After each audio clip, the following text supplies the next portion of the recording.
Welcome to the 2015 SummerSlam preview show on AngryMarks.com. Frank Vaughn here after a long hiatus from the network, joined by producer extraordinaire Killa Kev. What is up, everybody? Howdy, howdy, howdy. We've got a short time to get this done today, so we're going to get right to it. Listen, folks, when they said that this is the biggest SummerSlam in history, they were not kidding. We're talking 4 hours with like 10 matches crammed into it. Kev, 10 matches. 10 matches, and all for $9.99. Yeah, $9.99. So 99 cents a match. Right. So basically $1 a match, folks. If you're too cheap to pay for that, I don't know what to tell you. All right, so let's just get right into this. Let me start with the first match, Kev.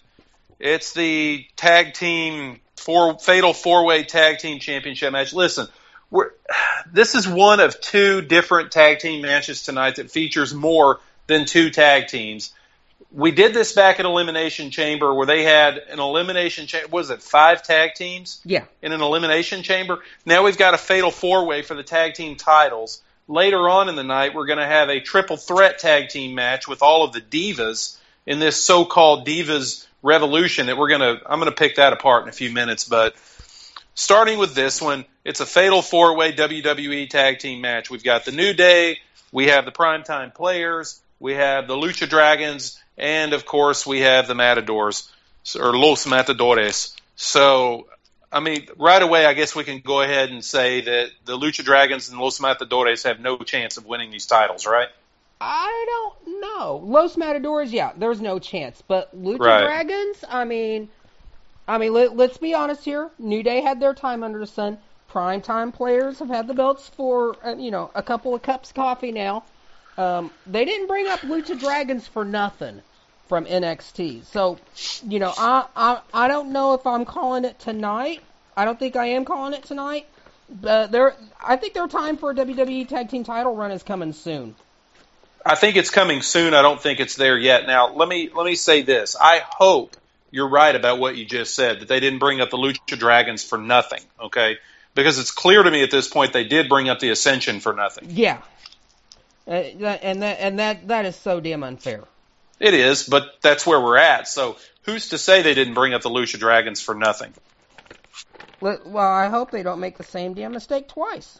And I hate to say this, but under Vince McMahon's watch for the last 35 years or so in WWF, WWE, Asians have not had a great run under his watch. I mean, I hate to go back and beat a drum I was beating 8-9 years ago, but I'm still waiting for Jimmy Wayne Yang to win the Cruiserweight title. Yeah. Okay, so who's to say that the Lucha Dragons weren't brought up for nothing, okay? I don't know. It ain't looking good for them at this point, I'll say that. Yeah, I mean, but, maybe they get an amazing JTG-style run. Maybe. Now, having eliminated, in my mind anyway, Los Matadores, because let's face it, Primo and Epico are not going to win tag team titles. I don't care if they're Primo and Epico or if they're Los Matadores. It doesn't matter what you call them. They're not winning the tag team titles, okay? No. Beyond that, I'm going to say that if it's true that the Lucha Dragons were not brought up for nothing, I don't think it's going to happen for them yet. I think they need a little more time for crowds to connect with them and to care about them. And frankly, I think Los Matadores need to go away so that folks can focus more on them. Now, in my mind, then, that leaves one of two possibilities. Either the Primetime Players are going to retain the tag titles, or the New Day is going to take them back. And I don't know about you, but I've watched the Primetime Players carry these belts for the last few months now, or 2-3 months, and it's not really stirring my coffee. I mean, what about you? I mean, it's all right, and I'm really glad that they have the opportunity to do it. But yeah, there's just not anything really exciting. I don't necessarily think that's their fault. I entirely blame the booking on it.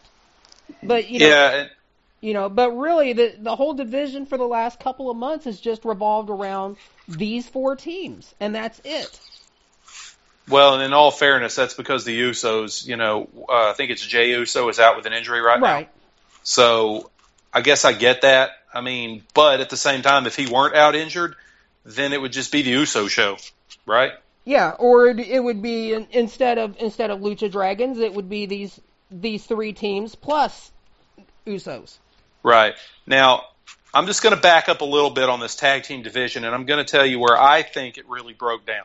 And that is when they decided to break up the Wyatt family and they turned Eric Rowan face. Yeah, 1,000% behind you there. Mistake. Because I have to tell you right now that honestly, with maybe the exception of the Usos, the best tag team I've seen in probably the last 10 years was Eric Rowan and Luke Harper. Yeah, they just went in there, they kicked ass and took names. And they were a tag team. And they don't even know what the fuck your name is. They don't care. Right. And neither one of those guys is ever going to be a world champion. They're never going to stand out individually. They tried that. They tried giving Luke Harper the Intercontinental title and letting him have a singles career. That failed miserably. They tried having Eric Rowan be his arch nemesis as a face. That failed miserably. Okay? So now it's, okay, well, you know what? We need to back up on this. Let's pull the Wyatt family back together. Well, Eric Rowan's out injured right now, so Luke Harper is back with Bray Wyatt for the moment. Bray Wyatt's career has stalled for whatever reason. Blame that on John Cena if you want to. I don't care. But really, where this tag team division took a big hit was when they decided to break up the Wyatt family and sent Eric Rowan and Luke Harper in different directions. Yeah. I think we can agree with that. Now, we would have a halfway decent tag team division if you had the Wyatt family and you had the Usos healthy, and then you had the primetime players in the New Day. Now, I have to be honest. When the New Day first debuted, I scoffed at that whole idea. I thought this whole gospel, inspirational, smarmy kind of thing they're doing, there's no way that's going to get over, right? Well, it did. I don't know why it did, but it did. Well, I mean, it's kind of funny. I actually have read some interviews with Kofi Kingston, and initially they wanted to do this as a heel group with this gimmick. And Vince McMahon was like, we can't do that. That's racist. And they're like, no, seriously, it'll go over. Give it a chance. And he's like, no, we got to push this as a babyface. And it didn't work. So he finally gives in, and he lets them be heels, and now the fans treat them like babyfaces. It is crazy. Right, and honestly, does this come off racist? A little bit. I mean, I can see the racist undertones there, but, you know, here's the big thing. I think there's a huge difference between WWE 2015 and WWE of 1985, and that's the guys that are definitely here now know that they're here because there's a place for them and they're wanted there. They're not doing these gimmicks because if they don't, it means they're kicked back down to the indies where they don't make anything. They're doing these kinds of gimmicks because it's just something fun to do. Right, and maybe I'm not qualified to comment on this, but I will say that I don't think it comes off racist. Maybe a little stereotypical, if you will. Yeah. But I mean, and honestly, Vince McMahon's attitude on racism has changed a lot sooner than 1985. I mean, it was, 3 years ago that Brodus Clay was out there shucking and jiving in a pimp suit. Yeah. And a pimp hat and gold chain. I mean, so come on. You know, do I even need to mention The Godfather? I mean, but still, I mean, really, Godfather, I mean, that was him, though. What did he do after he hung up wrestling? He opened a strip club. Right. So, I mean, I get that's who he is on the side, but still, putting that on television, you know, so now all of a sudden, and maybe it's because of the Hulk Hogan scandal, I don't know, but now all of a sudden Vince McMahon, who, by the way, has used the N-word himself on TV, is now all of a sudden worried about things coming off as slightly racist? Really? Well, you know, it's the culture of the day. You just kind of go with it. It's a chairman of a publicly traded company worrying about losing sponsors and stock. That's what it is. Yeah, you're right. Okay. Does he care personally? Probably not. But, you know, if it affects his bottom line, all of a sudden there's a reason to care there, right? Yeah. And let's be honest, Hulk Hogan's going to be back by WrestleMania anyway. It'll all blow over. Most likely. So anyway, tag team 4-way. Who are we calling for the winner here? I'm going to go ahead and call the New Day, taking them back. I'm gonna go with primetime players keeping with it. All right. Then that moves us on to the next match, and that is Rusev and Dolph Ziggler. Kev, I'm going to give you first crack at this one. Well, here is my big prediction, and really here's the way I think about it. breaking up Lana and Rusev was one of the biggest mistakes they've made since they broke up the Wyatt clan. Really, they had something there that they really could have worked with. I mentioned this earlier, and I've mentioned it off and on all summer long. I think Rusev and Lana really were the new Macho Man and Miss Elizabeth. I mean, there was just this connection that was just kind of there with them, where it was all business, but you just knew there was something going on behind it. And I think where they fucked it up is where they straight out turned it into a love story way sooner than it was needed, because they wanted to break them up. And that was just bad. They just should have kept them together, nose to the grindstone, business only when they were out there doing their thing. And, I don't know if they can get that back, but Summer Rae and Rusev, that's not working. I mean, because really, what's Rusev doing? Rusev's just going out there, and he's got his eye on Lana still. And, whether he's yelling at her, mocking her, whatever, it's still about Lana. And the only reason Summer Rae is there is just to be a warm body for him. And that's it. But if you look at Lana, too, she's obviously having fun with Dolph Ziggler, but during matches, where's her attention? It's back on Rusev. My call on this match: first of all, Lana's going to kick the crap out of Summer Rae and send her the fuck packing to the back, and you won't see her for a long, long time.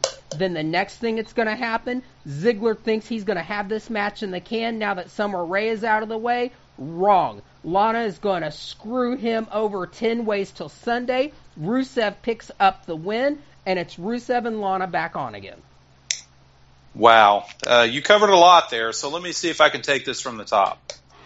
I'm going to start with your comparison of Rusev and Lana to Macho Man and Miss Elizabeth. Now, when you first told me this off air when we were doing our sound check, I initially balked at this, like, I don't know about that. And I still don't agree with it, but I can see what maybe you're trying to say there. I will allow this much. I think the WWE was trying to go for that whole Macho Man and Miss Elizabeth feel with these two. I think they were going for that. I don't think they got there. They forced it. The reason I don't think they got there is because, first of all, it's hard for these two to have the same kind of chemistry that those two did, because you have to remember, Macho Man and Miss Elizabeth weren't just put together on screen. They were really married. Right. Well, I mean, Rusev and Lana really are a couple, and they have been for a couple of years. See, that I didn't know, but you're not going to. I didn't get that same feel off of them though that I did. Maybe it's because you tend to remember, like when you watch an old TV show that you grew up with, it doesn't seem as good as it did when you were a kid, kind of thing. Maybe I'm remembering Macho Man and Miss Elizabeth too fondly, and if I went back and actually watched their stuff again, I may not think that it's what I thought it was before. But I looked at Rusev and Lana, and I have to be honest with you, I got bored with it after a while. Because, I mean, how many more weeks in a row is he going to come stomping out there, and he's going to beat the crap out of somebody, and he's going to put them in the Accolade or the Steiner Recliner or the Camel Clutch or whatever you want to call it this decade, okay? He's going to put them in that thing. They're going to tap out or they're going to pass out, and then she's going to cut some anti-America, Russia is awesome promo. And it just, to me, it's like they took these two and they tried to turn them into an 80s gimmick. First with the whole Macho Man and Elizabeth thing, if you will, and then also with the Soviet Union, America sucks gimmick that, should have died with Nikolai Volkov's gimmick back in the 90s, all right? It just, I don't know. But I recognize that Rusev is a talent in the ring, and I recognize that Lana is a talent on the microphone when she's a heel. Yes. The problem is she's a face right now, and you're right. The chemistry between her and Ziggler is non-existent. Just like the chemistry between Rusev and Summer Rae is non-existent. Now, that's for two different reasons, by the way. The reason the chemistry between Lana and Dolph Ziggler doesn't exist is because they just got thrown together. Like, you two just go out there and do something together. Right. Here's some lines. Go out there and let's just see what we have. Yep. They just threw them together for the sake of throwing them together because Ziggler didn't have anything going on at the moment. Lana had just cut loose from her major gimmick. So let's just throw it's like, You know what? Let's take mustard and peanut butter and see if they make a good sandwich. Yeah. Now, mustard and peanut butter have great qualities on their own, but you put them together and it's nasty, okay? That's what we have with Lana and Dolph Ziggler. Now, on the other hand, you have Rusev and Summer Rae. And the reason that they don't have any chemistry, the reason that thing isn't working, is because of Summer Rae. Well, I mean, let's be. I love Summer Rae. I mean, Summer Rae reminds me of a couple of different divas of the past. But just to be perfectly honest, right now the character that she has, she's just a gold digger, and that's it. And let me tell you something. As soon as she gets bored with Rusev, that's it. Once she's done with Rusev, she's moving on to something else. And I have watched her with Fandango, or Fandango, if you will. Now I'm watching her with Rusev, and three things pop into my mind about Summer Rae. The girl cannot wrestle, the girl cannot act, and the girl cannot talk on a microphone. Ooh, that's she harsh. is one thing and one thing only. She is tits and ass. And that's all she is. And she ain't even very much tits or ass. Right. But she is out there to be eye candy. And you're right. She reminds me of a lot of divas from the past who were only out there to be eye candy. Yeah. So the problem with Rusev is he's actually a fairly competent talker on the mic. I'm not going to say that he's like, he's not a Ric Flair, he's not a Cena, he's not a Rock, he's not anywhere near that level, okay? But he's not bad like Shelton Benjamin, okay? He's not bad like, frankly, Chris Benoit was. Yes. He's not a bad talker on the mic, but he's not a great one either. So if he's going to have a valet or manager or sidekick or whatever, it needs to be somebody who has a stronger charisma than he has. Yeah. And that ain't Summer Rae, okay? If she's not out there shaking her hips to ballroom jazz music, she ain't got nothing going on. So I don't even know why she's employed by the company, to be honest with you. I really don't. I don't know what she brings to WWE that people need to see. Yeah, it's a little rough right now, especially with the Divas Revolution that's going on. She really does kind of look left behind at this point. Right. What I think is going to happen tonight, I think maybe what you said will happen eventually, but what I think is going to happen tonight is I think Rusev is going to stomp a mud hole in Dolph Ziggler, and this feud will continue. Probably. I just don't think we're going to get any resolution out of this. Well, I mean, I wasn't seeing resolution either, because the way I'm seeing it is the feud gets kicked up another level, because now Dolph Ziggler is not just the baby face in peril, he's now the scorned lover. I guess. But see, now I'm glad you said that, because that brings one other thing to mind.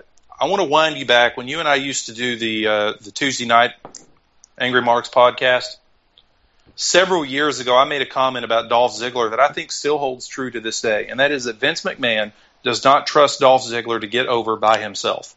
Yeah, and that's unfortunate. This guy, and it's as true today as it was 3-4 years ago when I first said this, this guy has always had to have somebody with him. Always. Remember when he was world champion? Vicky Guerrero was pushing him from behind. Yep.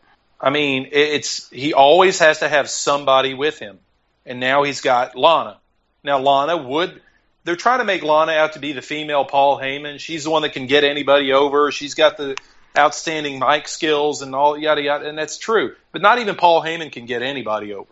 Because last time I checked, Curtis Axel's got nothing going on. Okay.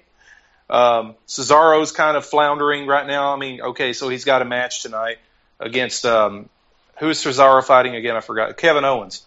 He's got a match against Kevin Owens, but Paul Heyman didn't help him get to that place. So not even Paul Heyman is batting 1,000 here, okay? Unfortunately for Lana, she got Rusev over, but then they put her with Ziggler, and not even she can get this guy over. I don't understand it. I don't think it's a problem with Ziggler. I think it's just a problem with the gimmicks that you put him in. I would like him just to tell Ziggler, you know what? Just go out there, do whatever the hell you want. Just do whatever the hell you want, and we'll figure it out from there. I think if you did that, Ziggler would finally find his place in this company and would be an outstanding talent. But he's got the look. He's a world-class wrestler. What's the one thing he's lacking, though? A lot of charisma. He sucks on the mic. He just sucks on the mic. Well, that's why he's always had to have Vicky Guerrero speak for him. That's why he's got Lana speaking for him now. He's just not any good when it comes to Dolph. Go out there and get yourself over. Go out there and sell this match. Go out there and show us the psychology of this match. And it's not there. I don't know. Like I said, I think if you just let him cut loose on his own, maybe he's not the great promo master, but just let his wrestling go out there and speak for itself, and I think he'd be fine. But they stick him with these various gimmicks, and they stick him with various people, and in the end, it doesn't feel like you're getting the full package. Now, I will give him a little credit, okay? He started out in the worst gimmick I've ever seen in WWE. Oh, God. Male cheerleaders. And yet he's the only one of those 5 that's still in the company. Yeah, that's true. Hell, he may be one of the only ones left still wrestling. Right. So I'll give him that much credit. He's hung in there for years. He's got 2 world titles to his name. Yep. I mean, granted, one of them was for like 10 minutes, but it's still title. It's still a world title. Rey Mysterio is a WWE champion, even though he held the belt for like 12 minutes. Yep. Okay. So I'll give him that much credit. But what do I see coming out of this match? Honestly, I think it's going to be a good wrestling match. That's the thing. Both of these guys are good wrestlers. Mm-hmm. I mean, so for just the pure entertainment factor of watching them beat the hell out of each other, that's going to deliver, okay? It's the storyline around this that I don't give a crap about. Yeah. How's the feud going to end? Who cares? It's just going to continue. I think Ziggler has seen his last world title. I'm not sure Rusev will ever get one, to be honest. I don't know. So, I mean, unfortunately, neither of these guys has really anywhere to go from this feud. Which brings me to our next match, and that is the Triple Threat Intercontinental Championship match. The Miz, The Big Show, and Ryback. Let me ask you something. Did you care about this match a month ago? No, I didn't care about it when it was supposed to happen a month ago, and I don't care about it now because, frankly, Ryback is walking out with the Intercontinental title. Okay? I mean, I hope we can agree on the outcome of this match right away. I could see Ryback doing it. However, I've got a theory. And my theory was actually this. If this match could have went last month like it was supposed to, I think it could have been The Miz walking out with that title. Because what I've seen about The Miz is that The Miz is great in short bursts. If he can find something and latch onto it and ride that motherfucker until the wheels fall off and catches lightning in a bottle right there, Miz is good. But when you stretch this out over 3 fucking months, nobody fucking cares about The Miz. So Miz ain't walking out with the title. I think there may be a possibility that Big Show walks out the title, and that's because lately Big Show has been talking about finally wrapping up his wrestling career. So I see an opportunity, put a title on him one more time. Here's why I don't think he walks out with a belt, though, and that is the reason why he's been talking about wrapping up his career lately. He's still functionally literate in the ring, if you will. Mm-hmm. I mean, he's never been a fantastic wrestler anyway. The guy weighs somewhere between 400 and 500 pounds, depending on who you ask. Although lately he seems to be creeping more towards the north end of that again. Yeah. All right, he's getting older. He's in his mid-40s now, right? Mm-hmm. He's 450 pounds. He's old. He's beat up. He's been on this trail for 20, 25 years now. The bottom line is the reason he's been talking about retiring lately isn't because he can't still do this. Mm-hmm. It's because the crowds have been shitting on him so badly that nobody wants to see him do this anymore. When you got cold crowds chanting, "Please retire," every time you walk out, that's not John Cena heat. That's X-Pac heat.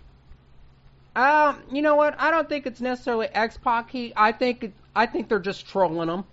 I really think that's what it is. Because I think they really want to see him retire. They're tired of watching him go out there and lumber around the ring and, smacking chests. And, I mean, for God's sake, his finishing move is a jab.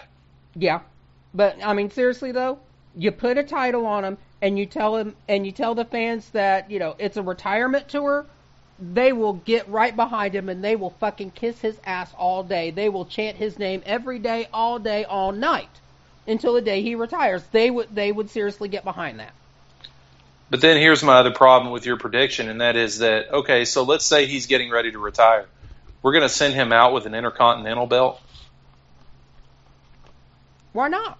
Because the guy's like a 6-time world champion. That's just kind of a slap in the face, isn't it? But he's not in the world championship picture, and let's face it, the way they've treated his character the last 10 years, can you ever really see him credibly beating John Cena?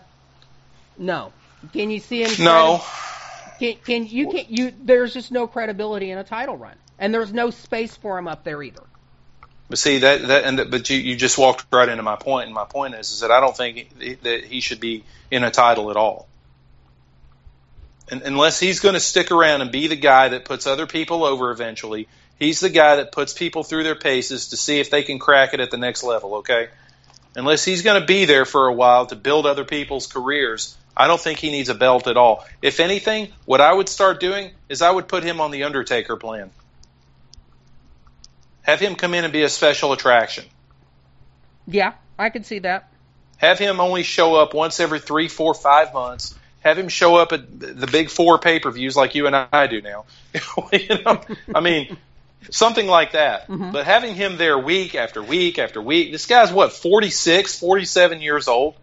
I mean, why have him coming out every week and be a part of the full-time active roster, climbing on airplanes every week, flying to 2 different cities every week? Why are we doing this with him anymore? What does he have left to prove? Nothing. And I hope he was smart enough to stick some money back for his family. But even if he wasn't, special attractions in WWE these days are still making a pretty damn nice living. They are. I mean, what does The Rock get for the one match that he wrestles every year? Too damn much money. 7 figures, man. Too much money. He gets 7 figures to wrestle 1, maybe 2 matches a year. Undertaker's probably still making somewhere close to 7 figures, and he shows up once a year, except for this year. Yeah. So be a special attraction. Be an ambassador. Be a backstage road agent and come out, go on the William Regal plan if nothing else. I mean, whatever. But I don't see Big Show winning this match. I just don't think there's any credible outcome other than Ryback walking out with the belt. And honestly, I don't even know why this is a triple threat. There's no way Miz is going to get over from this. Big Show doesn't need to get over at this point. The only thing I can think of is that they're going to use this to push Ryback even harder. Yeah, look, this guy's such a badass that he beat 2 dudes. Yeah. Now, the question then comes down to who should he score the pin over? And I think it has to be Big Show. Yes. I think it has to be the more impressive of the 2 specimens he's facing. He has to hit the shell shock on Big Show for the win. Absolutely. Or if nothing else, have him hit it on top of Miz and pin them both. I mean, there you go. That's how it goes down. Do them both at once. Here you go. Miz jumps on Big Show's back and tries to put him into a sleeper. That only like halfway works. Shell shock comes for both of them. Right. That's your that is your ESPN play of the night. Yeah, I'm for that. Now, moving on to our David Arquette category of wrestling for the night. Come on. We have Neville and Stephen Amell versus Stardust and King Barrett. Now, let me start not with the celebrity attraction in this match. Let me start with Barrett. How much longer are we going to be subjected to this King Barrett crap? Until King of the Ring next year. Really? Yeah. I mean, because he's even on the record as saying that he likes the Bad News Barrett gimmick a lot better than the one that he's been saddled with. Mm-hmm. The problem with this King of the Ring... See, my sincere hope is that we never see another King of the Ring tournament. Ever. Good luck. And the reason I say that, and this one got pulled out of their asses at the last minute. Like, I think they announced this the week before they were going to do it and then just stuck it on WWE.com, right? Mm-hmm. So this was something that had no build. It just happened. Yeah. Being King of the Ring gets you nothing except for a crown and a scepter and a bad gimmick that tanks your career. That's all it gets you. Yeah, this hasn't really done anything for his career that I hoped it would have. Nothing has done anything for Wade Barrett's career except for the Bad News Barrett gimmick. I mean, really, what this should have been an elevation of the Bad News Barrett gimmick, because now instead of doing it from a podium, he should have been doing it from a throne high atop the arena. King Barrett looking over his kingdom, giving proclamations every week. Of bad news. Exactly. But the problem is they completely torched that gimmick, which was getting over, by the way. Folks were loving it. They got rid of it, and they gave him this crap. Yeah. This didn't do Sheamus any favors. It really didn't do Booker T any favors, although he did wind up with a world title while in that gimmick, but not because of that gimmick, but just while he was in it. Yeah. Okay, now, I say world title. You and I both know that the big gold belt by that point was basically a third mid-card belt. I don't know. I always considered it a world title. Well, I did, and it was one, but, I mean, when you got right down to it, which of the two got all of Vince's attention? Well, I mean, let's be honest. Which of the two shows got all of Vince's attention? Right. Now, the big gold belt was the belt in WWE when Triple H was carrying it. Yep. The second Batista won that belt, it died. Yep. I mean, and sure enough, like 2 weeks later, they shipped Batista off to SmackDown, and that was the end of that. Yep. So, anyway, so let's go ahead and get to this match then. We've got Stardust and King Barrett versus Neville and Stephen Amell. Obviously, the celebrity team has to win this, right? I think they will. It's pretty rare that a celebrity comes into a pay-per-view and loses a match. Yeah. Like, that almost never happens. But if there was a celebrity that could take a loss, I think Stephen Amell could do it. I guess. I mean, I'm going to be perfectly honest with you. I've never watched his show. I hear that he's some kind of freak athlete, whatever. Does all of his own stunts and all that good stuff. I get that. You've never seen Arrow? I have not seen it. Oh, it's a great show. You should watch it. I mean, if you like superhero stuff, Arrow's good. But man, all these biographies by these wrestlers that I've read, Chris Jericho, Mick Foley, going all the way back to Goldberg, and all these guys, I read their biographies, and they all say basically the same thing: that the wrestling fraternity is a brotherhood that you earn through your blood, your sweat, and your tears. Mm-hmm. And then these dudes, because they're famous somewhere else, just walk in and go, "Hi, I want to wrestle now." I mean, is this guy going to be like a full-time wrestler in WWE, or is this just the one shot we get with him? You may get one more than one shot. I mean, really, I think he might be the male version of Maria Menounos. Yeah, I was actually just thinking about her when I brought this up. Bottom line is we've got 3 wrestlers and an actor here, okay? And of these 3 wrestlers, only one of them has any chance to go somewhere with his career from the point he's at right now, in my opinion, and that is Neville. I really think Neville's the only one of these 3 that's ever going to actually maybe sniff that rarefied air at some point. Right. I mean, Barrett, let's face it, this dude's been in the company, 7, 8 years now, right? He's been here a while. He started out with the Nexus, which was actually a genius gimmick that they killed way too early, just like the Wyatt family. Frankly, just like the Shield. Okay? But then from there, he formed his own group. After CM Punk took over Nexus, he formed his own group called The Core. And then from there, he's just been floundering around trying this gimmick, that gimmick. He's not getting over with people. Except for the Bad News Barrett gimmick, this guy has struggled to get over his whole career. Yeah. And I just don't think he's got that, whatever that it is that we talk about sometimes, I don't think he has that it. Yeah. He's got the look. He's a good wrestler. He's not even bad on a microphone, but he's just missing excuse me, he's just missing an ingredient I can't really put my finger on. Yeah, I mean, he's good, but he's just not quite there. Right, and honestly, I don't think Cody Rhodes is going to get over again until he becomes Cody Rhodes again. You know what, at this point, I don't think Cody Rhodes cares if he ever gets over again. He's having fun right now. I mean, seriously, maybe. With the Starguest gimmick, and specifically with this feud, just watching the promos he's cutting, I mean, he's a supervillain right now. He can just be whatever the fuck he wants to be. And he is just he is eating this up. If he could do this for the rest of his career with WWE, he would fucking have it made. He'd have no fucking complaints. He is just sticking money in the bank and just loving life. Now, if his career ends next year, then yeah, he'll easily make it to the end of his career in this gimmick. But this gimmick has a shelf life. Don't believe me? How long did Goldust stay over back in the 90s? He stayed in that for quite a while, and then he stepped out of it. But Well, then he found, you know what? I make more money, and I have a lot more fun doing that gimmick. So we went back to it, and look at the career he's had since he's come back. But he also had like a 10 or 12 year gap there, okay, where we weren't subjected to this, okay? This is okay in doses, is what I'm saying. Right. Like, who misses Santino Marella in his clown show right now? Right now, nobody. Exactly. Because it's okay in doses, but it doesn't have long-term legs, okay? Over a period of years, though, it can. But it's not going to have a long-term... It's not Hulkamania. No, it's not Hulkamania. There's no way it's Hulkamania, It doesn't have that level of long-term... I can't call it long-term longevity.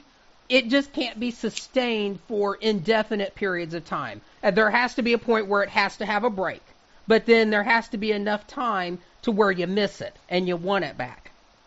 Well, and I thought they were gonna Kerwin White this whole gimmick after Dusty died and bring back Cody Rhodes to actually be Cody Rhodes again, to carry on the family name or whatever. So I'm glad I actually am glad they did not do that. Right. Because that's the last thing Dusty would have wanted to see happen. I mean, Dusty was about the business and he was about the gimmick. Dusty, for lack of a better way to put it, was really a method actor. Yeah. Okay? This guy, I'm going to tell you something about Dusty Rhodes. He is not the backwoods, countrified, bad English having, uneducated man that he put himself out to be in his gimmick. He really wasn't that guy. No. He was a very smart, very thoughtful, very calculating, very strategic person who knew that gimmick would get over, and it did, and he refused to drop that gimmick even in public. Yep. Like, he didn't want you to see, Virgil Runnels. He wanted you to see Dusty Rhodes. But those were two different people. Two very, very different people. Indeed. Now, because that was his mindset about the business, that when I'm out in public and I'm around people, that's who they need to see. It's like Rey Mysterio and his mask. Dusty Rhodes never took that mask off in public. Yep. Because why would you? And so I really honestly believe that he would not have his son drop his gimmick just because he passed away. Yeah. That wouldn't do any justice. Now, again, how the longevity that this gimmick has going forward, I don't know. It's not even a year old yet, is it? Maybe getting close to a year. Or about a year anyway. Yeah. And honestly, I think the Stardust gimmick kind of suffers a little bit for not having Goldust there. I thought it would, but I think that's just making Cody work harder to find new things to do. But really, every week that he goes on with this gimmick, the more I kind of love it. Yeah, and I'm also glad that it's not a carbon copy of Goldust. I mean, Goldust was a perverted, sick, twisted, almost transgendered sort of thing, you know? And, I mean, it was just really out there for that time anyway. He was a freak. Whereas Stardust is more of like a psycho head case, almost Joker-like character. Yes, very much so. So bringing this all back around to this tag team match. We're calling Neville and Stephen Amell. Yeah, I don't think there's any way around that. Although I tell you what, I that's what I'm going to go with as well. But it wouldn't surprise me if Stardust pins Neville and picks up the win, and maybe you don't see an immediate follow up to this. Maybe it's just kind of something that sits in the background to use again another day. Well, and Stephen Amell is definitely not going to take the pin in this match. No, I don't think he is. Hell, if anything, I could see Neville hitting Red Arrow on Cody Rhodes and Amell getting the pin. Yeah, you could do that too. So that moves us on to our next match, and that is the one that I don't think literally anyone cares about. And that is Randy Orton and Sheamus, part 961. No. But and we pretty much kind of already talked about that, didn't we? Right. But for the benefit of our listeners, here's why I don't think any of you care about it, and I certainly don't. And that is this. They've been feuding for several months now, and nobody knows why. There's not a girl at the center of this issue. There's not somebody being offended by something someone else said. There's not a you screwed me out of a match and so I'm coming after you. Revenge is not a motive here. There is no driving issue in this feud. It's just, honest to God, what this is Vince McMahon going, listen, I've got 2 former world champions here. One of them's carrying the Money in the Bank briefcase right now. The other one is Randy Orton. I don't know what else to do with you two, so just go fight each other again. All right, so who wins? I think Sheamus has to win here because he's carrying that briefcase, and he has not won at all lately. I can't remember the last time Sheamus won a match clean. All right. Well, then, when was the last time you really saw Money in the Bank title holder get a clean win? Well, and there's that, too. Money in the Bank is kind of the opposite of the. It's kind of similar and different at the same time from the King of the Ring gimmick, and that is that winning that thing guarantees you're going to go on a losing streak. That's how it's similar, okay? But 99% of the time, you're going to end up cashing it in. Where it's different is that at the end of that rainbow is probably the pot of gold. Yep. Unless you're Ken Anderson. I think there are only, there's one for sure and maybe one other instance in the history of this Money in the Bank where somebody cashed it in and did not win. Who was that, Swagger? John Cena was the first one. Oh, that's right. How did we forget that already? John Cena called his shot against, this was in the midst of CM Punk's 434-day reign. Cena had won the Money in the Bank briefcase. He had announced next Monday night on Raw, I'm cashing in my briefcase. You be ready. And he lost the match. Now, I think he didn't lose the match. He won by disqualification. I think Heyman screwed him up or something. So Cena, I think, won the match, but he lost his briefcase. Right. I think that's what happened. Right. So he cashed in and won the match, but did not win the title because titles cannot change hands on disqualifications. I was thinking maybe there was one other case of that, but I may be wrong. Yeah, I can't remember. But still, the bottom line here is, Money in the Bank briefcase, you're almost guaranteed to lose the match simply because you don't have any need to win a match until it's time to cash that in. Right. But this is why heels almost always win those briefcases, and this is why heels almost always cash in that heel manner and win the title. Yep. You either are a heel when you win the thing, or winning it makes you a heel. It's one or the other, like with Daniel Bryan. Right. When Daniel Bryan won the briefcase, he was a face, but he kept running around, so when he finally cashed in and won his title, that instantly turned him into a heel. Because they didn't like him coming in and picking over Big Show's bones and winning the title. Right. Big Show won the world title and then turned around 45 seconds later and got Money in the Bank by Daniel Bryan. Yeah, that kind of thing. Right. So you either win it because you're a heel or winning it turns you into one. It's almost always one or the other. And in this case, Sheamus is already a heel, and you're right. I think Randy Orton's won the last 2 matches they've had, but this is one of those cases, though, where winning a match doesn't help either one, and losing it doesn't really hurt them. And this is why this feud makes no sense to me, why it's just useless to me. But we've gotten to the point where we've elevated so many younger stars now that guys like Orton and Sheamus don't really fit anymore.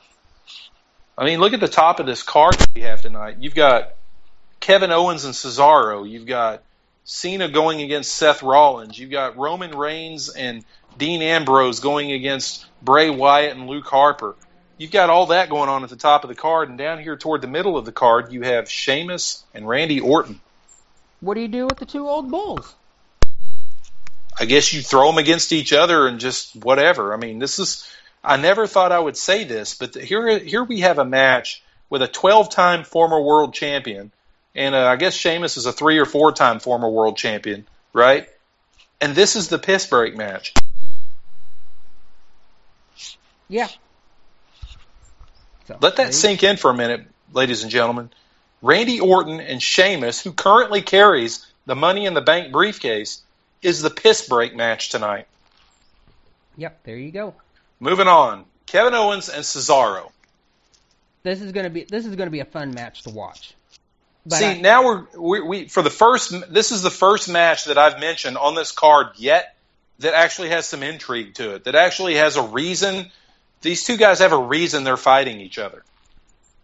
They truly truly hate each other. They're truly two very talented wrestlers. There is actually some heat around this and some psychology around this match. And this is match number 6 on the card. And it's the first one I've mentioned that I really care about. So, who wins? First of all, I can guarantee you that I can tell you who's going to win this match. We all are. Oh, yeah. Because it's going to be a great match. Now, I made a comment a while back that John Cena has been involved in at least a half dozen matches this year that could be considered match of the year candidates. Every one of those matches was with either Kevin Owens or Cesaro. I would throw in maybe 1 or 2 with Seth Rollins also. Mm-hmm. But so far, just about every match that these two have wrestled with John Cena this year could be considered a match of the year candidate. Now, I know all you John Cena haters out there are going to be like, yeah, well, they carried him and yada, yada, yada. Whatever. I'm not going to get into that argument. All I know is that you've got 2 fantastic wrestlers going against each other tonight in Kevin Owens and Cesaro. Now, having said that, who wins this match? I think it's Kevin Owens. I think he needs the win more than Cesaro does. I agree. I mean, let me go back to something I've been saying about Cesaro for a long time, but I'm going to add a new twist to it, okay? For whatever reason, Vince McMahon does not believe in Cesaro. I think he believes in him enough that he puts him in matches like this because he knows he's going to deliver on the mat, okay?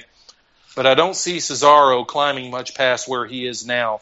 Fair or not, I don't see him climbing much past where he is now on the card going forward, unless several key people get injured, which really, when you think about it, is the only reason Miz ever got a world title. Right.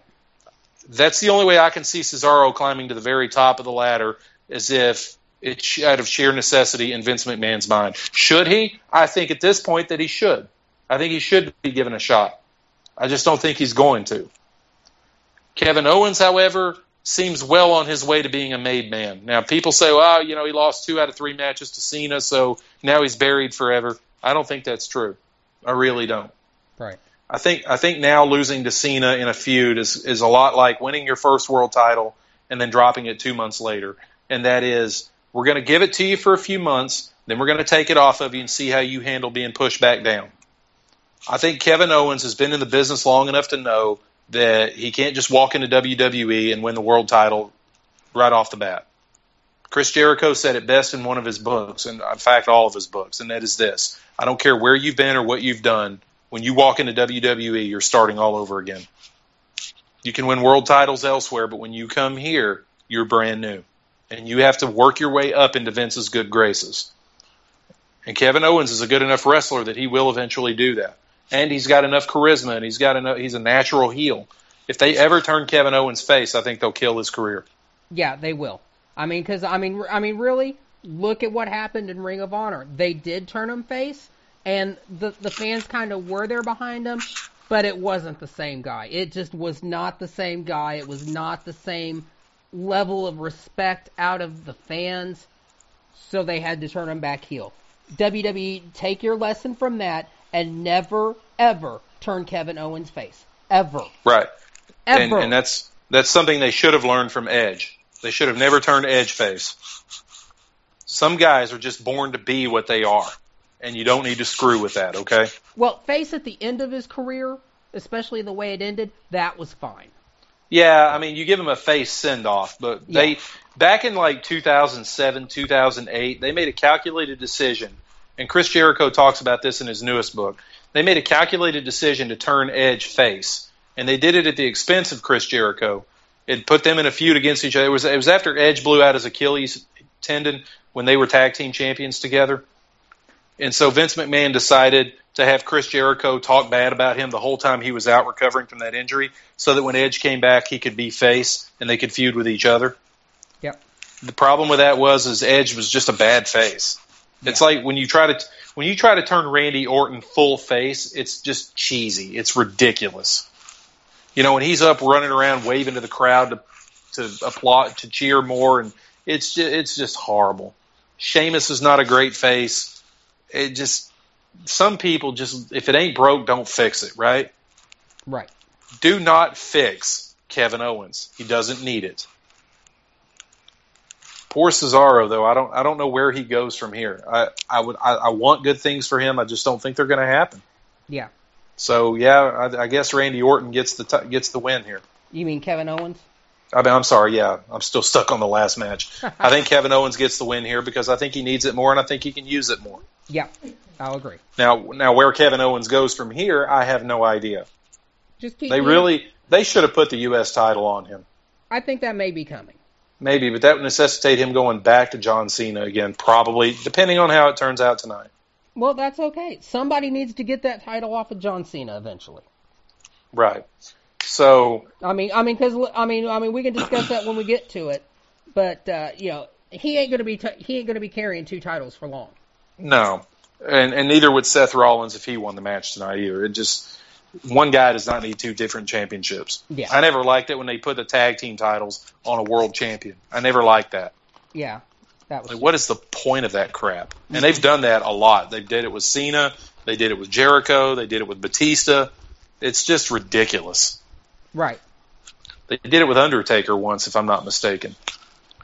So now we can move on to the Divas Triple Threat Elimination match, or 3-team elimination match. We apparently have learned nothing from the Elimination Chamber. That match at the Elimination Chamber was 5 tag teams in an elimination format, and it was a mess. Yeah. I don't mean it was a mess like it was chaos and everybody was flying around the ring hitting each other. I mean, it was just, booking-wise, it was just a hot, sick mess. It killed Elimination Chamber for me. I never want to see another Elimination Chamber match again. I am done with the concept. Right. And it was unnecessary. And you know that in that format, 2 or 3 of those teams are in there just for filler, okay? Yeah. Again, it was basically down to the Primetime Players and the New Day, right? Mm-hmm. So now we've got this going on. We've got Team PCB, which is basically Team Page, formerly known as the Submission Sorority. We have Team Bella, which is Brie and Nikki, and who's with them now? I forget. Alicia Fox, right. And then you have Team BAD, Team Bad. All right. Here's my thought on this. Kev, I shared this with you off the air. I'll share it with our listeners now. We have been promised a Divas Revolution. You brought up the fact that Stephanie promised it over a year ago. Then she promised it again this year when she was addressing Paige. And now we have what some people are calling a Divas Revolution. Certainly, we brought up divas from NXT. We brought up Bayley. We brought up Charlotte. We brought up Sasha Banks. We brought up all these divas from NXT in the name of Divas Revolution. But see, I don't think that's what we've gotten. Now, I don't know what I thought a Divas Revolution would look like, but I certainly didn't think it would be, let's have one match on the SummerSlam card, throw 6 divas in there, or I'm sorry, 3 to 9 divas in there, and just have them all pull hair and slap each other. What this is this is a goulash of female wrestlers. This is not a revolution. They have Teddy Long'd the hell out of this Divas concept. For those of you who don't know what I'm referring to, Teddy Long, the former general manager of SmackDown, had a real bad habit of walking out in the middle of the ring where 4 or 5 people would all be arguing with each other, and he would concoct some cockamamie tag team match that got all of them involved all at once. Holla, holla, playa, it's a tag team extravaganza. And that's what we've done with the Divas division. This is not a revolution. This is ridiculous. I think what I was hoping for in terms of a Divas revolution is that on that 3-hour Raw show that we get every week, that they would carve out some real time, not just to throw everybody in the ring all at once, but that we would have individual matches within the Divas division. 2 or 3 anyway. Yeah. That we would not only have the Divas title, which, by the way, needs to be changed. That belt is so stupid. I said this 6 years ago. I'm saying it again. That belt looks like a child's toy. It's the same thing The Rock said about the spinner belt. A championship title should not look like a toy. All right, it looks like a Barbie accessory. It did, but you know what? 6 years ago, that kind of fit the direction where the Divas division was going. It was kind of blingy, it was kind of glamorous, but now that's not where the Diva division is. That's not where it's going. I don't even like the word diva anymore. Exactly. I really don't. We need to go back to having a women's division and a women's title. And frankly, with all these people we've got running around right now, I think we need a women's mid-card title. I don't know. Like a women's television championship or something. We need something to jumpstart feuds between the individual divas and not just have these little mini gangs running around. Yeah, and we have to have more than something that started over on Total Divas too. And that's really what's driving this, and that's why we're going to continue with the Barbie accessory title, and that's why they're going to continue to be called divas, and that's why we're going to continue to get these just, like I said, goulash matches. And you know what's lost in all of this, by the way? This divas revolution that we have right now. You know what's lost in all of that? Tell us, Frank. The title is lost in all of this. The championship itself has been lost in all of this. I agree. Nikki Bella wrestles at every pay-per-view, but when's the last time she had to put her belt on the line? Now, the rumors are running rampant on the internet right now that Vince McMahon is intentionally stretching out her title reign so that she can break AJ Lee's record as the Divas champion. And that may very well be true, okay? But at some point, we have got to get back to feuds and titles instead of this. I mean, you know what this reminds me of, honestly? This reminds me of the fight scenes from the Anchorman movies at this point. Yeah. This is not entertaining. It's not revolutionary. It's not getting us anywhere. All it did was give a few more girls a chance to put their faces on TV. But with so many, and listen, even this match with 9 wrestlers involved is only going to have maybe 10 minutes to go off tonight, especially considering we have 10 matches in 4 hours, along with all the usual video packages and backstage promos and interviews and yada, yada, yada. Okay? And the last 2 matches on the card are going to need about 30 minutes apiece to go off right. Okay? So 1 whole hour is blocked just for the 2 main event matches. So you really have about 3 hours to put on 8 matches, okay? Including this one. This one's going to get maybe 10 minutes, and you've got like 9 girls involved in it. So how much time do you think each one of these girls is going to get to stand out? Not more than a couple of minutes.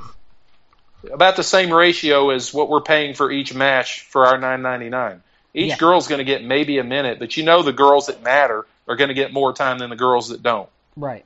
Like Nikki Bella is probably going to get most of the minute that her team deserves. Mm-hmm. Okay? Because Alicia Fox is going to get 1 tag in, she might get a couple moves, and then she's going to get laid out. That's it. So we have not created a revolution here. We've just created a much bigger problem that still needs solving. Now, having said that, who wins the match tonight? I think Sasha Banks gets the pin on. I don't care who she gets the pin on. Honestly, I think Sasha Banks, Team Bad wins. This is what I think is going to happen. I think Paige's team is going to win, but who I think should win is Team Bella. Okay. And the reason I think Team Bella should win is because that puts heat back on Nikki and her title. It's pretty sad when Nikki Bella is the champion and has been for some 250 days or whatever now, okay? And she's like the 6th most important person in this match in terms of the way it's been booked. Right. So I think that Team Bella should find a way to screw job their way to victory so that Nikki can get some heat back on her and people start caring about her title again in time for Night of Champions next month. I'll go with that. Now, we move on to basically the Wyatt family versus the Shield 2.0. We have Bray Wyatt and Luke Harper versus Roman Reigns and Dean Ambrose. This has been to me, it seems like this has been kind of hastily booked in terms of, it's like, first of all, we've wound the clock back about a good year and a half now, okay, minus two obvious players here. Seth Rollins has betrayed his Shield brothers. He's gone on to be the world champion, and Eric Rowan is out injured right now, which actually is kind of handy because that would have forced Roman Reigns and Dean Ambrose to find a third partner for their match if Eric Rowan were still healthy. Right. Because I imagine when he comes back, he's going to get drawn back into the Wyatt family fold also. Well, let's be honest. Third partner would have been John Cena. Maybe. No, I think I think this might have been, actually, I'm kind of wishing Eric Rowan were here now, because this might have been the thing to bust up that Randy Orton Sheamus thing. Yeah, I can see, you're right, I can see Randy Orton doing it. Yeah, I honestly, now that we've said that, I'm wishing Eric Rowan was there so that Randy Orton wouldn't be fighting Sheamus tonight.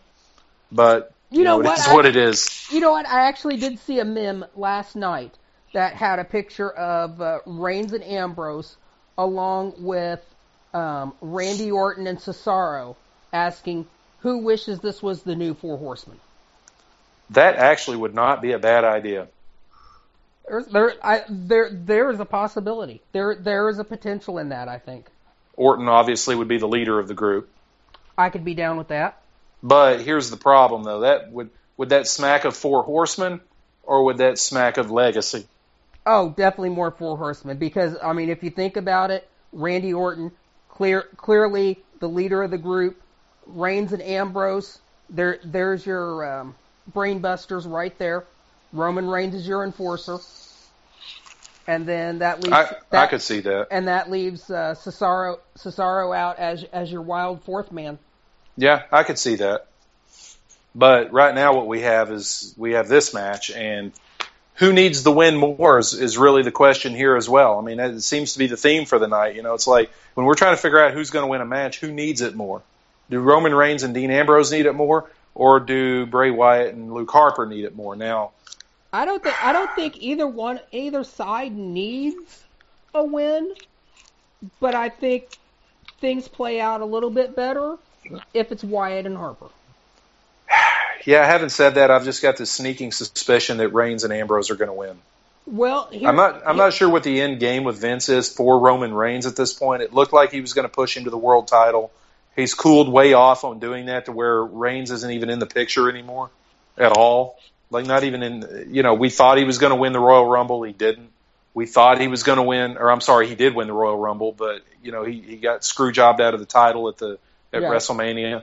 We thought he was going to win the Money in the Bank briefcase. He didn't. Mm-hmm. I mean, it was kind of a shocker that Sheamus won that, because nobody was even looking at Sheamus for that. Yeah. Well, here's a wrench to throw into your gears, though. Rumors have been going around that either Reigns or Ambrose is going to turn heel soon. Is either one of them going to turn heel? And if they're going to turn heel, why not do it tonight? And the obvious choice for a heel turn between Reigns and Ambrose would be Roman Reigns. Ambrose. I don't think so. I think it would have to be Roman Reigns. Listen, the minute you start pushing him as a face again, the crowd is going to shit on him. I'm going to tell you, they've given him, they've backed off of him lately, just like they've backed off of John Cena until he moved back into the world title picture, because he wasn't a threat to go to the top of the mountain. See, I finally figured this out about John Cena, and it's the same thing with Roman Reigns. I don't think crowds hate John Cena. I just don't think they want to see him be world champion.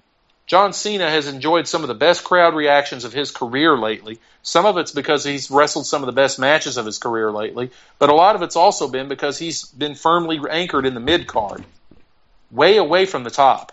Right. Until just recently. Roman Reigns, when he was up there, you know, when he won the Royal Rumble, when it looked like he was going to take the briefcase at Money in the Bank, when he was wrestling for the world title, crowds were just absolutely burying him.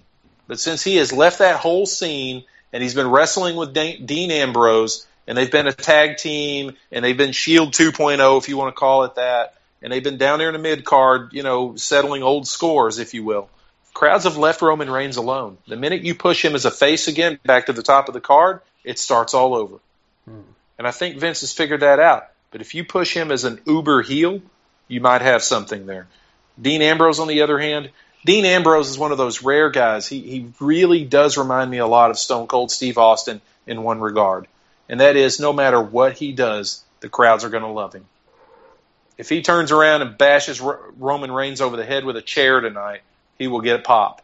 If he's the one that gets bashed over the head by Roman Reigns, he'll still get the pop. No matter what Dean Ambrose does, he is gold with the crowd. You almost can't push him as a heel because the crowd will never accept him as a heel. They're going to put him over no matter what he does.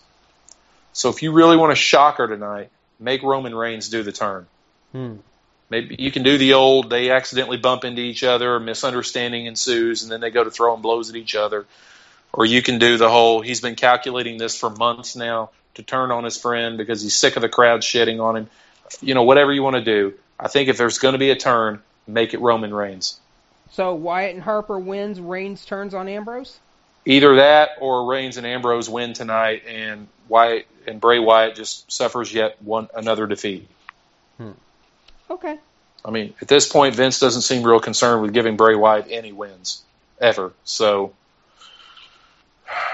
there you go. All right. Now we're getting down to the meat of the card. Here we have the world title match between John Cena and Seth Rollins. Kev, I have gone back and forth over what I think is going to happen in this match. And every time I'm convinced one thing's going to happen, I then become convinced that the other one is. Well, let me tell you then how I see it going. Okay. And I put this out here for the last week or so. John Cena cut a really great promo. Let me tell you something. Seth Rollins this past Monday, promo just about put me the fuck to sleep. John Cena kind of saved this whole thing. But I think it was kind of set up that way. John Cena made a great point. Seth Rollins should be the cock of the walk right now. He should be the face of the WWE as its champion. But he's not. Because Seth Rollins is not making a name for himself. We know he can. Because over the last year, we've seen him go from somebody who we saw him basically as the guy who held the Shield together. And then he left that and stepped out onto his own when he was coaxed into doing it by the Authority. But over the past year, we've seen the Authority kind of slowly start to fade from him. Triple H and Stephanie had a little bit less to do with them. Then you had Kane and Big Show, and eventually they kind of faded out. And then you were left with J&J Security, and then he flat out just went out there and kicked both of their asses in one night and basically made it known he didn't even need them. And then he successfully defended his WWE belt without any of them out there. But in Hell in a Cell, I might add. Right. But, so we know it's possible for him to do it. But Cena made a very great point. He is not yet his own man. He is really still just an extension of Triple H's legacy. And as long as he continues to hold that belt with Triple H as his mentor, then that's all he's really ever going to be. And John Cena directly called him out. Triple H has Seth Rollins under his thumb. Rollins is Triple H's bitch right now. The only way we're ever going to see Seth Rollins on his own is if that link is severed. So I think two things are going to happen here. One, John Cena gets the belt and ties Ric Flair for most title reigns, at least as far as WWE is concerned. And it starts dissension between Rollins and Triple H. And by the time Rollins gets that title back, and he will carry the WWE Championship again, his next reign is going to be Triple H free, and we are really going to see Seth Rollins as a standout superstar. There are so many layers of this that I need to peel back, but I've got to do it in the best interest of time. I'm going to try to do this very quickly, okay? Your analysis is dead on. That promo Monday night, and we always... First of all, I hate contract signings. I just do. They almost always go the same way. They come out there, two guys talk shit on each other. Next thing you know, they're throwing fists and chairs and tables at each other and yada, yada, yada. That actually did not happen this time. This time, Seth Rollins came out there, cut a long, boring 10, 15-minute promo, which we usually get at the beginning of every show from Seth Rollins, by the way. Almost every Raw for the last 4 months has started with Seth Rollins and or the Authority coming out there and cutting a promo on Seth Rollins' behalf. This time they saved that till the end of the show. So what we got instead was we got Seth Rollins doing his usual shtick at the end of the show for the contract signing. And he went on for a good 10 minutes, it seemed like, before Cena came out there and set the record straight. And Cena did two very important things here. Number one, he set the crowd up for the possibility that Rollins may be dropping this belt on Sunday. Mm-hmm. But the second thing he did is he established a credible reason for that to happen. Now, this is not the first champion we've had, first authority-driven champion we've had, okay? If you'll remember when Randy Orton was the face of the WWE, he was Triple H's bitch. And everybody said that. You're his lackey now. You're running around doing his bidding. You're not really your own man. Randy Orton was getting that same crap from people, okay? The problem here is the authority. It's time for that nonsense to stop. I don't know if the answer is to bring back a traditional general manager and or commissioner or whatever to be the authority figure booking the matches. I don't know if that's the answer. What I do know is that we need a champion. We need a heel champion who's in business for himself. That's what we need. And we haven't. I cannot remember the last time we had a heel champion who was in business for himself. Somebody help me out here. So Seth Rollins needs to drop that belt tonight. I'm sorry. I know you folks out there who hate John Cena don't want to hear that. You don't want to see Cena ever tie or break Ric Flair's record. Newsflash for you boys and girls. Unless Cena dies in a car wreck or something, he's going to eventually anyway. And he is doing it, actually, for those of you who pay any kind of attention at all, he is doing it with Ric Flair's full blessing. Ric Flair was interviewed a couple of weeks ago and asked about Cena possibly tying and or breaking Ric Flair's record, and Flair's basic response was, I hope he does. He's earned it. He's been the face of this company for the last how many years now? He's earned that right at this point. So even Ric Flair doesn't care about that anymore. So why do you? It's going to happen eventually anyway. I think he needs to take the title tonight. Now, let me throw you guys a bone. Let me throw a bone to those of you who hate John Cena. Okay, so the bone I'm going to throw to you guys is this, and this would solve all kinds of problems, booking-wise, feud-wise. Here's what I would like to see happen. John Cena beats Seth Rollins. That gets the belt off of Seth Rollins, and then he can go on to the rumored feud that I've been hearing about for a while now between him and Triple H. Rollins can go to Triple H on Monday night on Raw and say, where were you? You weren't there to back me up, and yada yada. And Triple H can say, hey, I've been telling you need to stand on your own 2 feet. And you keep saying you don't need anybody to help you win, so the first time we don't give you help, you don't win? I see. And then they can go on from there and develop their feud. Now, the bone I'm throwing to those of you who hate John Cena and don't want to see him succeed is this. He's going to get his 16th title reign sooner or later. Here's the best way for it to happen for those of you who hate John Cena. That is for him to get the title tonight, and then Sheamus walks out with the briefcase. Now, this solves all kinds of problems and creates all sorts of new possibilities. For those of you who don't want to see John Cena be the world champion, this gets him his 16th title reign, but then he doesn't walk out with the belt. So he gets number 16, and we get it out of the way, and it's over with before you even blink, okay? This gives Sheamus the belt now, which puts some importance on him and creates all sorts of new possibilities for feuds over the championship. It also gives us, for the first time in a long time, a heel champion who's in business for himself. And the Authority can be consumed with dealing with Seth Rollins. We've been watching the Authority over the last couple of months now subtly start to break more towards the face side of things anyway. You haven't seen Triple H backing up Seth Rollins as much. You've seen a lot of friction between them. Stephanie has been moving toward the heel side of things and pushing this so-called Divas Revolution. So this is a perfect opportunity for the Authority to stop really being the Authority and for Triple H as the COO by himself to have a man-to-man feud with Seth Rollins. That takes the Authority out of the world title picture. That gives Seth Rollins a break from the World Championship because, in my opinion, these last 4 months, you can blame it on the booking or you can blame it on Seth Rollins, but either way, something ain't stirring the Kool-Aid here, okay? It's just stale at this point.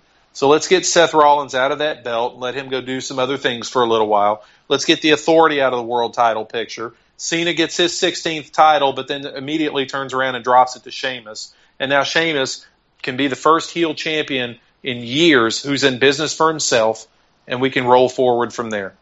Cena still has the U.S. title. We can revisit his feud with Kevin Owens, and eventually he drops that belt to Kevin Owens. Where is the flaw in my plan, Kev? I don't see a flaw there.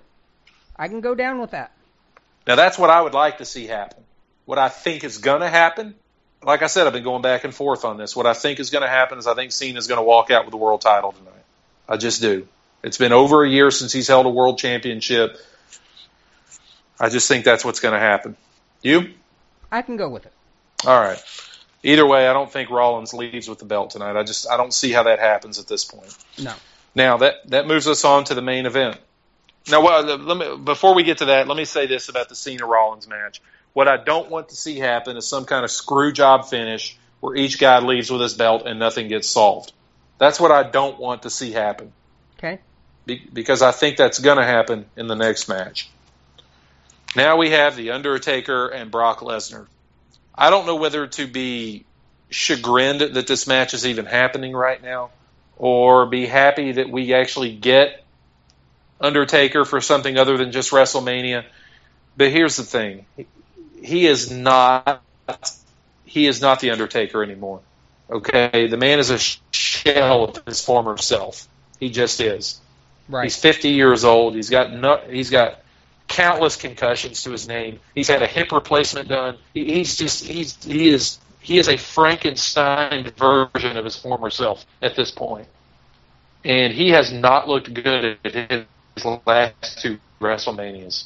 Even that match with Bray Wyatt, he looked better than he did against Lesnar the year before, but he still didn't look good. So, since we have to have this match anyway, what we have here is we have a 50-something-year-old man who's clearly a shell of his former self fighting Brock Lesnar, who is, by the way, a legitimate ass kicker.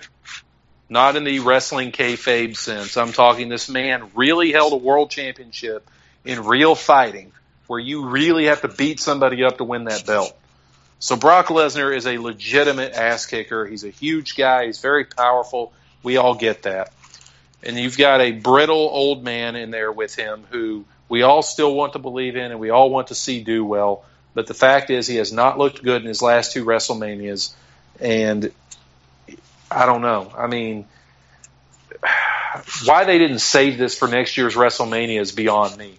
The only thing I can think of is that there's going to be some kind of a screw job finish tonight so that we can have this again at WrestleMania. And if they're going to do that, it needs to happen earlier rather than later.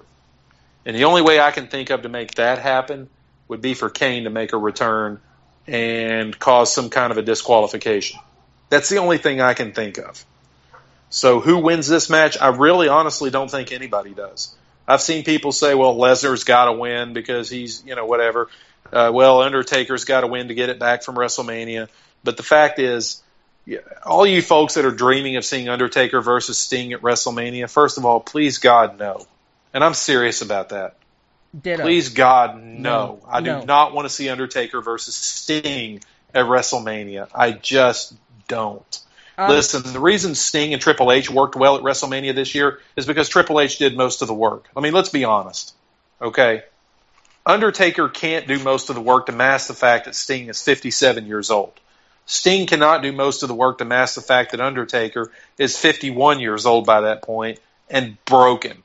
These two guys cannot carry each other to a decent match. Yeah, I'm not paying $9.99 for that. No. Now, the only way I would bless off on them going against each other at WrestleMania is if they were each in a tag team. You could put Sting and Ryback against, I don't care, against Undertaker and somebody. That's the only way I could buy that. And they would have limited action, and their partner could make up for the fact that they are both clearly limited in the ring at this point. But I don't want to see that at WrestleMania. So the best thing I can think of is for Lesnar and Undertaker to meet again at WrestleMania. Why they're meeting tonight makes no sense to me. I can't even make good business sense out of this. But since they are anyway, the only good finish here is a non-finish. Kev? Yeah, I can see that. I mean, what would be the point otherwise? I mean, if you really had to pick a winner, there's no reason for Undertaker to win at all. But really, what does Brock Lesnar gain with another win over The Undertaker? The only thing Undertaker had to offer was the streak. The streak has been beaten. It has been defeated. And there's not another streak to repeat here. There's not another streak to be gained. It's done. It's over with. So now it just looks like Brock Lesnar beating the piss out of an old man. Now let's face it this time. The old man brought the fight here. No doubt about that. So if anything, he deserves to get his ass kicked just for doing that. But there is no pleasure and there is no glory in this ass kicking. So something else has to happen here where neither of these guys lose. Right, and Lesnar has nothing to gain from this, because what is he going to do? Go, yeah, beat up my granddad again? I mean, been there, done that. I did it when it mattered. Now it doesn't matter. What is Undertaker's winning streak at SummerSlam? Yeah, exactly. Like, nobody knows, because I don't think he has one. Now, the only notable thing about this match is that this is actually the first non-WrestleMania match that Undertaker has participated in 5 years. Well, let me back up. It's the only non-WrestleMania pay-per-view he's participated in 5 years. Let's be honest, though. The only reason he's doing it is just to redeem how horrible he looked at WrestleMania. But that was 4 months ago, and he's going to look even worse now. That's what I don't understand. I don't know. He's been working out. I've seen the videos. He's looking better. So, I mean, yeah, he'll redeem that. But other than that, just really no purpose.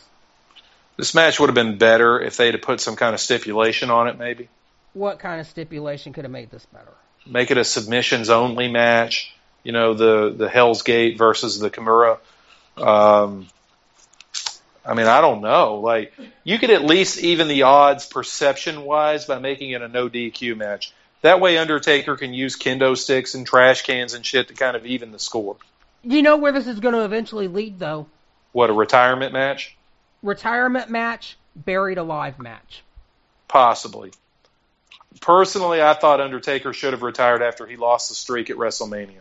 He should have.